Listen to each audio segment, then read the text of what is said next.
gentlemen, welcome back to the SmarkTank Revolution, where we always kick out at 2. We are at New England Fan Fest with Teddy Goodz. What's up? You might have seen him on a television show once or twice that has something to do with wrestling, but we're here to talk about this bad boy right here. The Master of the Toy Universe title. I love it. Master of anything always sells me. So, obviously you're a huge toy collector. Yeah. When we first met years ago, we kind of chit-chatted about toys.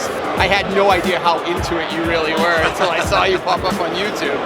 I haven't made my way there yet. I'm going to make it because I'm in Fall River and you're in New Bedford. Yeah. Waiting for my buddy. He's like, don't go without me.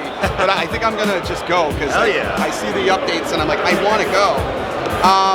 So for stuff that comes in, you guys focus on like mostly vintage, new, like just whatever? Yeah, so we're primarily vintage stuff, but like with the wrestling's our biggest seller, and with wrestling obviously there's new figures coming out every 10 minutes. So we try to stay up to date on the wrestling stuff, and but primarily the rest of the other toys there are vintage. You know, our 80s and 90s toys is like our bread and butter. That's what most people come in there looking for, you know. Is there anything better than 80s and 90s though, period? No, really? It was the greatest decades. All the stuff coming out now is the rehash of the 80s and 90s. Yeah. Oh, yeah. Thundercats, you get Super 7, which, you know, if you've seen Cat's Lair at Comic-Con, that thing is incredible. Masters of the Universe. Yep, Masters of the Universe. You saw the new Origins coming out based on Filmation, right? Oh yeah. That's, to me, that's like a big get. Plus the Meg Foster Evil Lynn figure coming out. I heard that even Alpha's getting a reboot. Yep, they're doing that. It's going to be absolutely nuts. So, like, what made you want to do a toy store? Long story short, my grandfather and my uncle actually had a toy store called Joe's Toy World.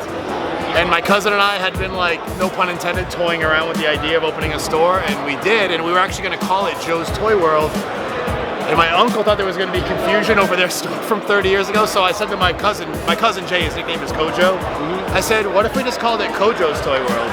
And I'm like, it's a tribute to Joe's Toy World. Right. Kojo's could be like two Joes, it's two of us. I don't know, it could go any way you want, but my cousin was like so flattered. He was just like, I didn't think you'd want to put like my name on. He thought it would be like the Teddy Goodz Toy Emporium. Right. I was like, bro, I don't want my name on it. Like, I think it just fits. It's cool. It's quirky. I mean, if you look here, this My Pet Monster, it actually says COJO'S. It says Kojo's. I didn't catch the My Pet Monster. Yeah, so it's like, I don't know, as soon as my friend made like that logo, it was like, bang, that has to be the name. Like, I'm like, dude, it's, I don't know, it's just so quirky and like different, you know. We're trying to, the toy store, we're trying to make it like a destination. We don't want it to be like white walls and pop figures everywhere. Like, you walk in, there's like slime dripping. All the walls are like, will make you nauseous because they're all fluorescent pink and blue and green. It's like sensory overload, you know? So. Yeah. I mean, hey, I wouldn't have been selfishly mad if you named it Joe's Toys, but you know, that's okay.